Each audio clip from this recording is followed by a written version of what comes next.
We all know about these pop-ups, a bright red screen, a loud synthesized voice claiming your hard drive is being deleted, and a phone number that promises to be your digital concierge and take care of it for you. For most of us, it's just a digital jump scare before we kill the process. But for over a decade, thousands of vulnerable people called that number and handed over their credit card numbers. What they didn't know was that their payment data was being routed through a labyrinth of shell companies into a transnational fraud empire. Today, we're looking at the blueprint of the global digital concierge scam. We're following the chain from the JavaScript functions that hijacked your browser, to the social engineering that exploited your grandparents, to the Excel spreadsheets that blinded the world's biggest payment processors.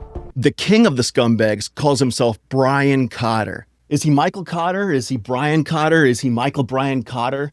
Some years he went by his middle name, and that's how he sometimes appears on legal documents.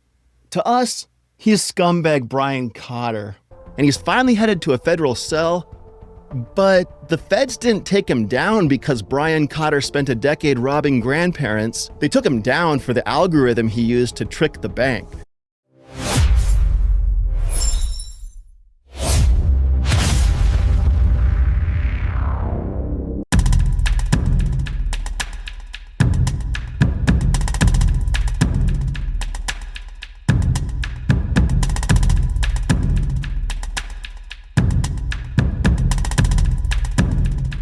This is a live descendant of Brian Cotter's scumbag empire, redirected by a malicious advertisement, the same way thousands of people still get hit every day. I'm censoring some of the wording for YouTube, but it's intended to be shocking and cause panic.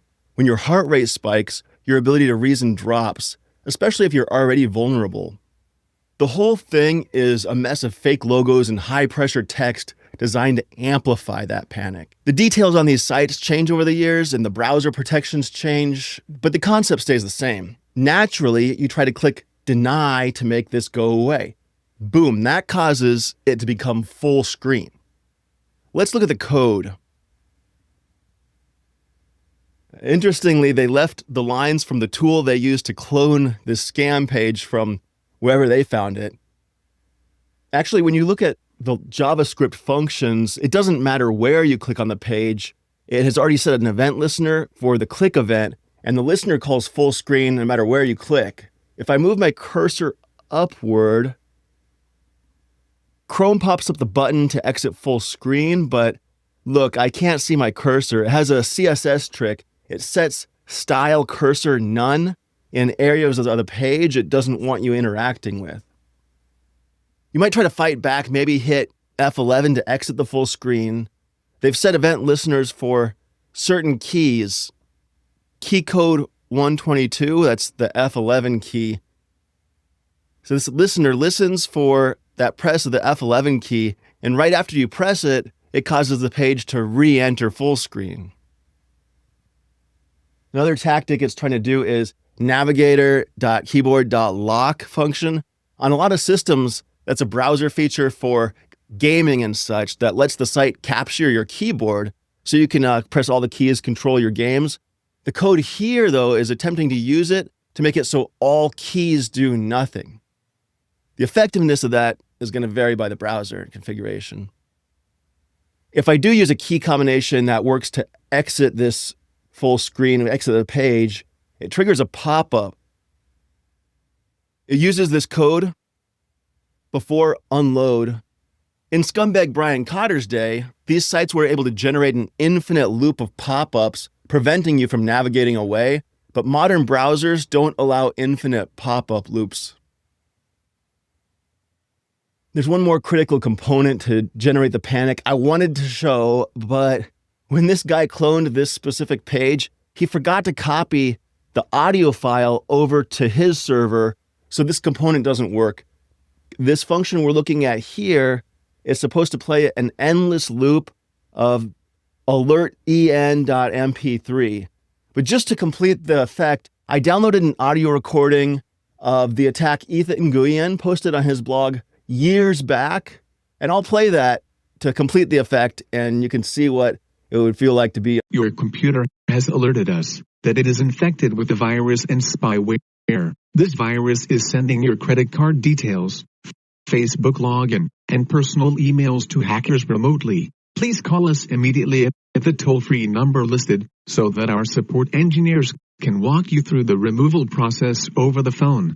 If you close this page before calling us, we will be forced to disable your computer to prevent further damage to our network. Error number 268D3.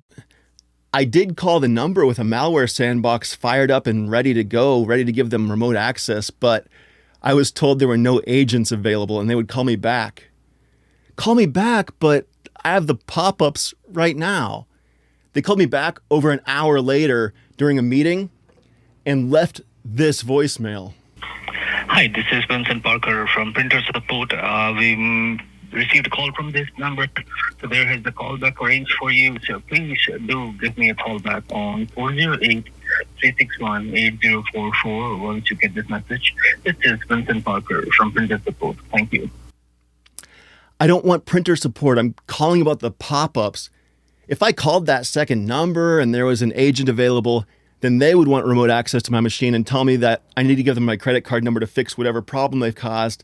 I suspect the group running this site that you saw with the pop-ups is collecting some commission to send people to the printer support number that's running the remote access tool. But I have to say, it's kind of disorganized. Why would I call back for printer support an hour later? Are people sitting in front of those pop-ups for an hour waiting and then thinking they need to talk to someone about their printer? Not quite the vertically integrated business model of the Scumbag empire. Cotter would be rolling in his grave. Well, he's not dead, but he's just in prison. He'd be rolling in something. By the way, when I checked my voicemail on text-free to play that message, the app showed me this ad: tech support scams are alive and well.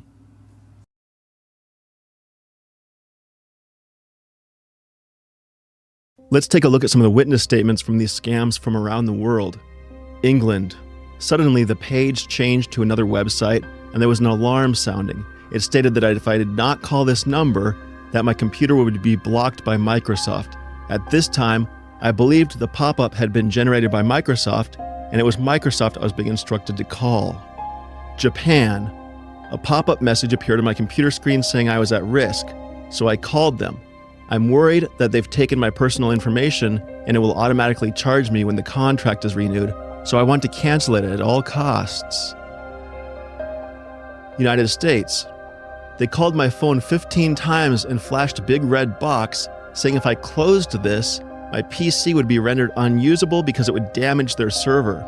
I asked them 3 times if they were Microsoft. They said yes, and a virus was in my computer. I would not be able to use it until they removed it. Germany. Technician logged onto my computer. He then falsely pressured me into buying antivirus software. I was charged 95 euros. Technicians aggressively pushed me to purchase the software, even though I told them I already had working protection. France. A blue alarm panel suddenly appeared on my screen indicating that my computer was infected with a virus and blocked. At the same time, a very loud looping voice message insisted that I immediately call this number. I panicked and called the number. A woman then took control of my PC. There are countless versions of this same story from thousands of people all over the world over the years. This really was a global scumbag empire that Brian Cotter put together.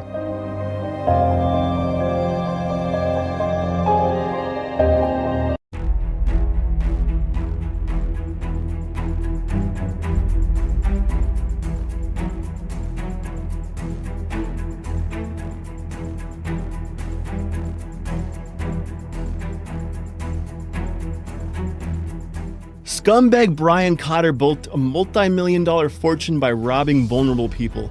That's a lot of robbing because a lot of them didn't have much to rob. To make sense of this math, you have to look at the industrial scale of the operation. Thousands of employees across cities in India clocked into work at companies like Innovana ThinkLabs, Systweak Software. They sat in cubicles with quotas, managers, and administrators. This was a well-oiled scumbag machine. When COVID hit and the government shut offices down, one of them even rented out a luxury hotel and packed it full of hardware so the revenue wouldn't slow down. The local cops busted that party after a month, but when these call centers returned to full operations, They were on the radar, and September 2020 comes around, the feds hit a bunch of these call center operations at once. They found records showing the millions stashed in bank accounts, but some of the call center administrators had their cut stashed right there in the office too, literally piles of gold. We pull up the Indian court documents, name of entity reported, Soft will support, hello, Echosoft, Technicon, all the same company operating call centers, PCVARC, also Innovana, Think Labs Limited, Tech Labs, creator seller of the malware, Flex PC support, Mac PC support, Benno support, Benevolent Technologies, creator of the malware, Systweak Software Private Limited, Tech Live Connect. Now that is one that was owned by Scumbag Brian Cotter himself, creator of the malware, running call centers and receiving payments. Let's take a look at some of these companies. There's sure a lot of different names these companies are running under, but we could pull up a couple and see where they're at now. Innovana Think Labs Limited. Looks like that matches. Tarot cards, astrology and tarot, most popular products. Oh, here we go. Malware Crusher, driver updater, ITL Total Security. Let's check it out. Let's give it a shot. It seems like all it does after I install is give me this error. I'll throw it into Virus Total. Some detections. It's not enough of analysis to conclude anything, but you wonder if they're just up to the same tricks after all these years. When you give your card number to a guy like that, the money doesn't just vanish into thin air. It has to be cleaned. Brian Cotter's scumbagatry wasn't just in the code we saw. It wasn't just in the call centers. It was his transnational infrastructure and algorithm to bypass global banking security. Cotter knew a tech company based in India was already a high-risk red flag for US banks. In 2012, he originally registered as Tech Live Connect, but as Microsoft began following the fraud, he rebranded. Global Digital Concierge Private Limited of Singapore. How fancy. Sounds just like the kind of place that would charge you $600 to realign your mouse balls. By using a tier 1 financial hub like Singapore, his boiler rooms suddenly had the appearance of a premium white glove service. This allowed him to open merchant accounts with higher limits and less initial scrutiny. Singapore gained a bit of a reputation in some circles as a place where you can get any corporate document you want signed for $700. There is a limit though. For example, this case here, this man was a nominee director for 980 companies laundering millions of dollars in stolen funds. He finally got caught and he got a pretty stiff penalty, 4 weeks in prison. Even with the nominee directors and all the front companies and the shell companies in India and Singapore and Nevada operating under different names, Scumbag Brian Cotter had a math problem. Some customers would, of course, figure out what's going on and report the charges to their credit card issuer. If 20% of your customers are calling their banks to report a scam, you get your merchant account shut down. You can no longer process credit card transactions into your company's bank account. And you get blacklisted from opening a new account that lets you process credit card transactions. It's literally a list. The member alert to control high-risk merchants. The rule of thumb is 1%, but how can you do that when fraud is your only product? Scumbag Brian Cotter knew that if the records showed you making countless successful payments to his companies and you dispute one of the charges with the bank, that doesn't look like credit card fraud on the surface.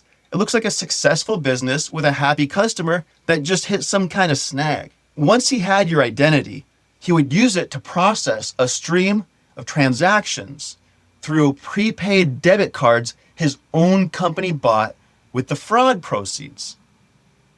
It cost him some fees to do this each time, but he is getting the bulk of the money back into his company's account that he bought the cards from, so he can run the same money through over and over and crank up the transaction count. Of course, Brian wanted to minimize the bank's cut of the fees because there's fees every time you run those transactions through. So he made these sham transactions to his cards, all $3, while the fraudulent charges to your credit card was $600 or $1,000, depending on what they pushed you at the call center. At the time, Scumbag Brian Cotter and his associates and these companies that were generating the card numbers for him. I'm going to let you finish, but hold on there for a second. Peak Bakery LLC. Look at the incorporation papers. I don't know anyone who gets their donuts at a mailboxes, etc. These guys weren't even trying, were they? These companies that were generating the card numbers for him had figured out that most of the fraud calculations weren't factoring in the dollar amount of the successful transactions versus the dollar amounts of the disputes. In fact, we'll pull up an example, the MasterCard Excessive Chargeback Merchant Program. This program identifies merchant IDs that receive an excessive number of chargebacks. The chargeback basis points is calculated by dividing the number of chargebacks by the total number of sales in the prior month. The criteria here don't mention dollar amounts. Nowadays, there are some controls that look into that, but back then, it was simpler. The Scumbag Empire took these criteria from these programs, and they maintained spreadsheets and pumped through the sham $3 transactions where and when they needed under the identities from the vulnerable people they were robbing in just the right way to avoid tripping the fraud breakers. This scam worked brilliantly for years, but that move to cut the bank's share of the fees out may have been its downfall. Eventually, the pattern started to get noticed by the banks and the feds alike. Remember, Scumbag Brian Cotter isn't going to prison because he spent a decade robbing vulnerable people. He's going to prison because he lied to one of his banks about this pattern. In fact, he literally told his scumbag people to come up with a plausible explanation for this pattern, but there is none because it makes no sense to any human looking at the numbers. It just worked well enough to stay just under the radar of the automated fraud detections of the time. 28 months feels like a light sentence for someone who got rich off of a decade of robbing vulnerable people through panic and manipulation. At least the king of the scumbags is currently in a cage, but the digital concierge never really closed its doors. The JavaScript is still executing in the wild, the pop-ups are still flashing, nominee directors in Singapore will still sign any documents you want for $700, and this guy just called me back again about printer support.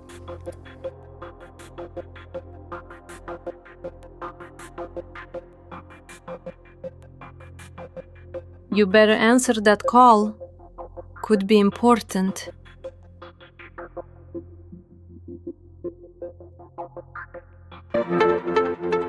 Behind the surface, follow the chain from initial access to lasting pain.